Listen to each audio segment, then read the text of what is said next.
Eh bien, chers amis, je suis très heureux d'être en Italie aujourd'hui pour la parution de mon livre et qui pourra exister grâce au libraire. Le rôle du libraire dans la vie des gens et d'un pays, c'est justement la possibilité de partager une histoire, d'emmener les gens ailleurs par la force des livres. Et il y a un auteur qui a écrit un livre quelque part, il y a des lecteurs qui liront peut-être s'il y a un pont entre eux, et ce pont, ce sont les libraires. Alors je suis très heureux de vous saluer ici et de vous remercier pour tout le travail que vous faites dans des conditions qui ne sont pas toujours simples, avec une économie qui n'est pas à son meilleur niveau depuis quelques années. Et je sais que ce n'est pas des années très faciles pour les libraires. Et j'espère que le meilleur est à venir, j'espère qu'il y a des meilleures années devant nous. Et merci du travail que vous faites et je vous dois énormément. Merci beaucoup. C'est vrai, j'ai dit que la disparition de Stéphanie Mahler n'est pas un polar. Et pourquoi je dis ça? J'ai pas de problème avec le polar, mais je lis pas beaucoup de polars.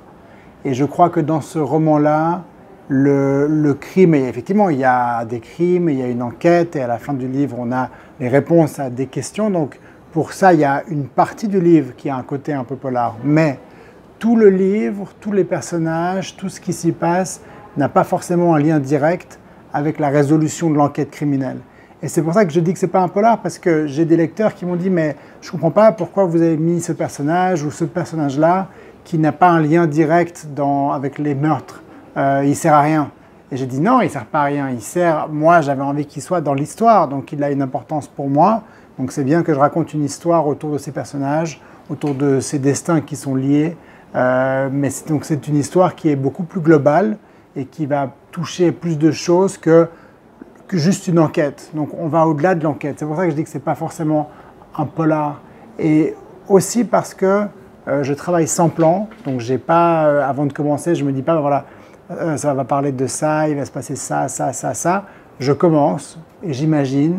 Et puis la question de l'enquête, elle est venue vraiment dans un deuxième ou un troisième temps. Donc elle n'était pas la colonne vertébrale du livre. Ce qui me fait dire que dans un polar, le crime et l'enquête sont vraiment la colonne vertébrale du livre. Et là, ce n'est pas complètement le cas. Donc on s'écarte un peu du sujet polar. Et je n'ai pas de problème moi-même avec les polars, mais c'est pour ne pas décevoir les lecteurs de polar qui s'attendraient peut-être à avoir un vrai polar. Et je profite je voudrais encore faire un salut spécial à PDE Distribution. Merci pour tout.